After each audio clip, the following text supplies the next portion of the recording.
जय हिंद साथियों, कैसे हैं आप लोग। उम्मीद करता हूं बिल्कुल ठीक होंगे, बिल्कुल स्वस्थ होंगे। एसएससी एमटीएस की तैयारी, एसएससी जीडी की तैयारी बहुत ही शानदार तरीके से आपकी चल रही होगी। तो आज हमारी क्लास नंबर 32 होने जा रही है। आज हमारी क्लास नंबर कौन सी होने जा रही है? आज हमारी क्लास नंबर होने जा रही है 32। इससे पहले मैंने आपको 31 क्लास, 31 नए टॉपिक, ऐसे टॉपिक जो एसएससी चाहे एमटीएस हो चाहे एसएससी जीडी हो, दोनों ही में बहुत ही इंपॉर्टेंट टॉपिक वो होने वाले हैं। तो आज आपके सामने में एक नई लुक में आया हूं चश्मा लगाकर, तो घबराइए मत बिल्कुल भी। तो आज का हमारा टॉपिक बहुत ही महत्वपूर्ण होने वाला है। टॉपिक पे ध्यान दीजिएगा। आज का हमारा टॉपिक क्या होने वाला है?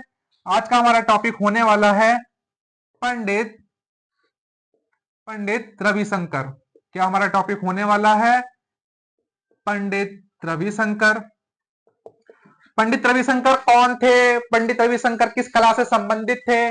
पंडित रविशंकर के बारे में आज हम क्यों पढ़ रहे हैं, सारी ए टू जेड सारी इंफॉर्मेशन आज हमारी वीडियो में होने वाली है। तो आइए बिना समय गवाए हम अपनी वीडियो को स्टार्ट करते हैं। सबसे पहले हम बात करते हैं पंडित रविशंकर का जन्म। पंडित रविशंकर का जो जन्म हुआ था वो कहां हुआ था? इनका जन्म हुआ था बनारस में। कहा इनका जन्म हुआ था? बनारस में इनका जन्म हुआ था, जो कि उत्तर प्रदेश में है। ठीक। अगर मैं इनकी कला की बात करूं, ये किस कला में इन्हें महारत हासिल थी, किस कला के लिए आज इन्हें जाना जाता है, किस कला के लिए आज हम इन्हें पढ़ रहे हैं। अगर मैं इनकी कला की बात करूं तो ये बजाया करते थे सितार। क्या इनकी कला थी? तो ये सितार बजाया करते थे। देखिए, चाहे पंडित शिव कुमार शर्मा हो, चाहे पंडित रविशंकर हो, चाहे केलुचरण महापात्रा हो, ऐसे कई व्यक्ति मैंने आपको अपनी वीडियो में पढ़ा दिए हैं। इनके बारे में कई प्रश्न पूछे जाते हैं, जैसे इनकी कला क्या है, इनका जन्म कब हुआ, इनके गुरु का नाम क्या है, इन्हें क्या सम्मान मिले। इसलिए मैं अपने एक वीडियो में पूरे एक व्यक्ति को कवर करता हूं। जैसे आज पंडित रविशंकर हैं, तो पंडित रविशंकर के बारे में जितने भी प्रश्न आज बन सकते हैं उन सारे प्रश्नों पर मैं चर्चा करूंगा। मैंने आपको इससे पहले पढ़ाया था पंडित शिव कुमार शर्मा, उससे पहले मैंने आपको पढ़ाया था केलुचरण महापात्रा। हर व्यक्ति के बारे में मैं पूरी वीडियो में सिर्फ उन्हीं के बारे में बात करता हूं, ताकि इनके बारे में कोई भी प्रश्न बने तो हमारे बोर्ड से कोई भी प्रश्न बाहर ना आए, सारे प्रश्न हमारे बोर्ड से ही आए। अब मैं इनके बात करता हूं इनके गुरु के बारे में कि पंडित रविशंकर के गुरु कौन थे। इनके गुरु के बारे में भी काफी पूछा जाता है कि पंडित रविशंकर के गुरु कौन थे। तो इनके अगर मैं गुरु की बात करूं तो इनके गुरु का नाम था अलाउद्दीन अलाउद्दीन खान। क्या इनके गुरु का नाम था? इनके गुरु का नाम था अलाउद्दीन खान, जो कि स्वयं एक सितार वादक थे। जो कि स्वयं एक कौन थे? सितार वादक थे। जो कि स्वयं एक सितार वादक थे। कौन?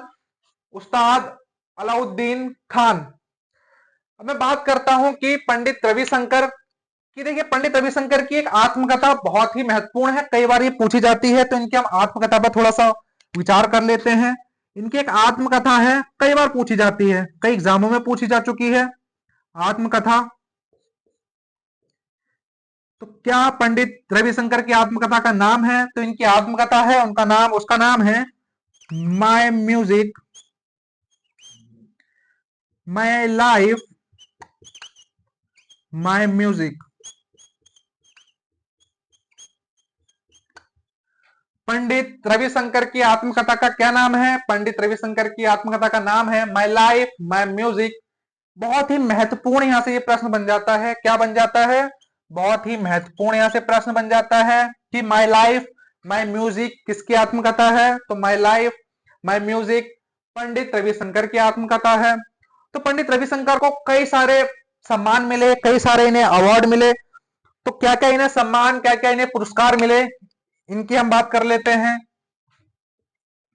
सबसे पहले हम बात करते हैं क्या कि इन्हें क्या क्या पुरस्कार मिले। तो इन्हें बहुत सारे पुरस्कार मिले, बहुत सारे।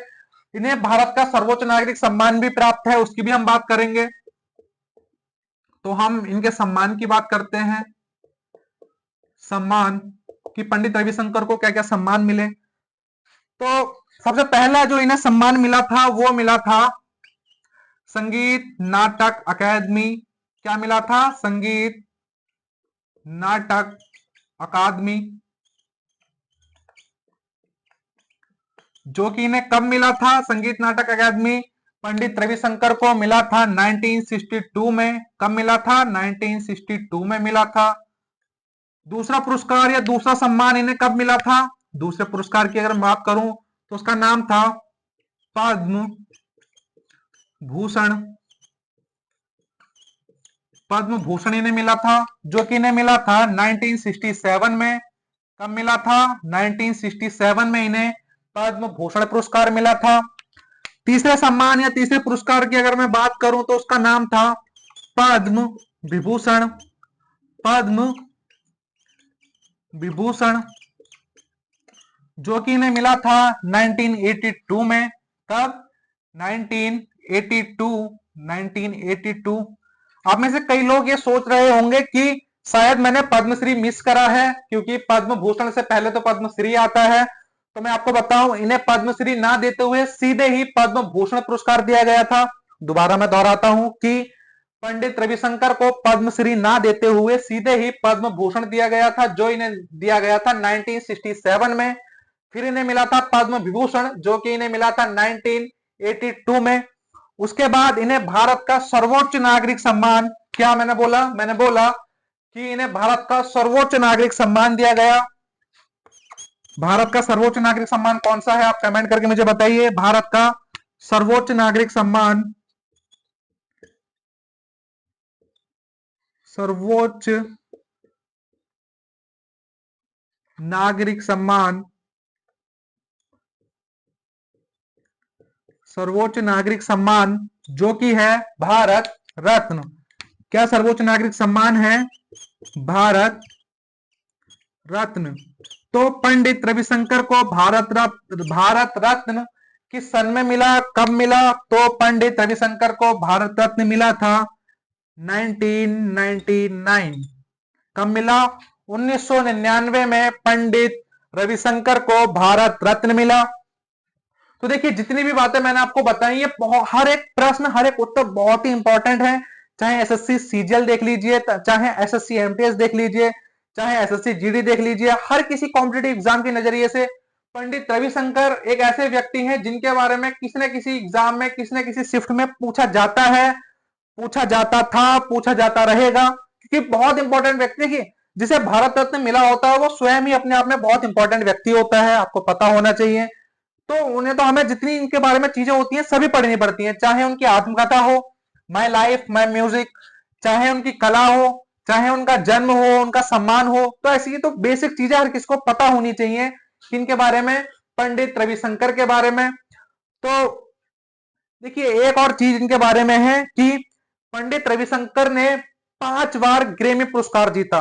ग्रेमी पुरस्कार जिसे नहीं पता, मैं आपको बताता हूं। ग्रेमी पुरस्कार संगीत क्षेत्र का सबसे बड़ा पुरस्कार माना जाता है। किस क्षेत्र का? संगीत क्षेत्र का सबसे बड़ा पुरस्कार माना जाता है, उसे हम बोलते हैं ग्रेमी पुरस्कार। उसे मैं यहां नोट करके लिख देता हूं, नोट करके मैं लिख देता हूं कि इन्होंने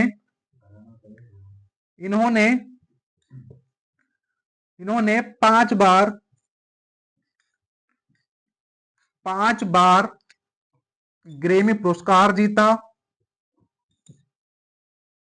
ग्रेमी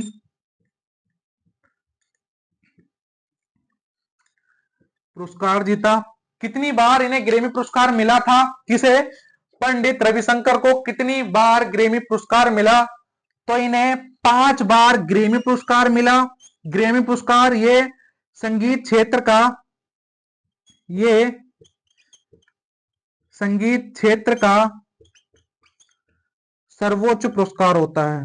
संगीत क्षेत्र का सर्वोच्च पुरस्कार होता है। क्या उसका नाम है? उसका नाम है ग्रेमी पुरस्कार। देखिए, मैं जो भी मैं लिखता हूं उसे मैं कम से कम 2 से 3 बार जरूर दोहराता हूं। क्यों दोहराता हूं? ताकि अगर आपको मेरी हैंडराइटिंग समझ में ना आए तो मैं इतनी बार दोहरा देता हूं कि आपको सुनते ही सुनते याद हो जाए। उसके लिए आपको क्या करना है? उसके लिए आपको अपनी आंखें, अपने कान खुले रखने हैं। तो मैंने बताया कि पंडित रविशंकर को 5 बार ग्रेमी पुरस्कार दिया गया है। कितनी बार? 5 बार ग्रेमी पुरस्कार दिया गया है।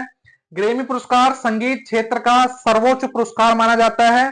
किस क्षेत्र का? संगीत क्षेत्र का सर्वोच्च पुरस्कार माना जाता है। तो ये जितनी भी इंफॉर्मेशन मैंने आपको बताई है, हर एक पॉइंट, हर एक इंफॉर्मेशन बेहद ही महत्वपूर्ण है।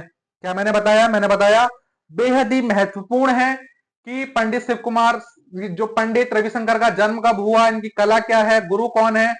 गुरु कई एग्जामों में पूछे जा चुके हैं इनके, तो इनके ऊपर मैं इंपॉर्टेंट लिख मार्क कर देता हूं। यहां पर गुरु बहुत महत्वपूर्ण हो जाते हैं। तो आप पूरी वीडियो, पूरे पंडित रविशंकर के बारे में मैंने जो जो पॉइंट आपको बताए वो ध्यान से पढ़िएगा, अच्छे से पढ़िएगा। और अब आपको पता है बहुत ही कम दिन हमारे पास एसएससी एमटीएस के लिए रह गए हैं, तो अच्छे से मेहनत करिए, अच्छे से पढ़ाई करिए। एसएससी एमटीएस का स्कोर मुझसे जरूर शेयर कीजिएगा कि क्या आपका स्कोर आया, मेरा पढ़ाया हुआ उसमें कितना आया। और मैं उम्मीद करता हूं कि बहुत नंबर आपके इंक्रीज होंगे मेरी क्लासेस देखने के बाद। मेरी क्लासेस देखने के बाद जब आप एग्जाम में बैठेंगे तो आप जरूर ये सोचेंगे कि जो सर ने पढ़ाया था वो जरूर एग्जाम में आया है। तो मैं यही दुआ करूंगा कि आपका एग्जाम बहुत अच्छे से जाए, बहुत अच्छे से आपकी तैयारी चले एसएससी एमटीएस के लिए। तो मिलते हैं अगली वीडियो में, तब तक के लिए धन्यवाद। जय हिंद, जय भारत।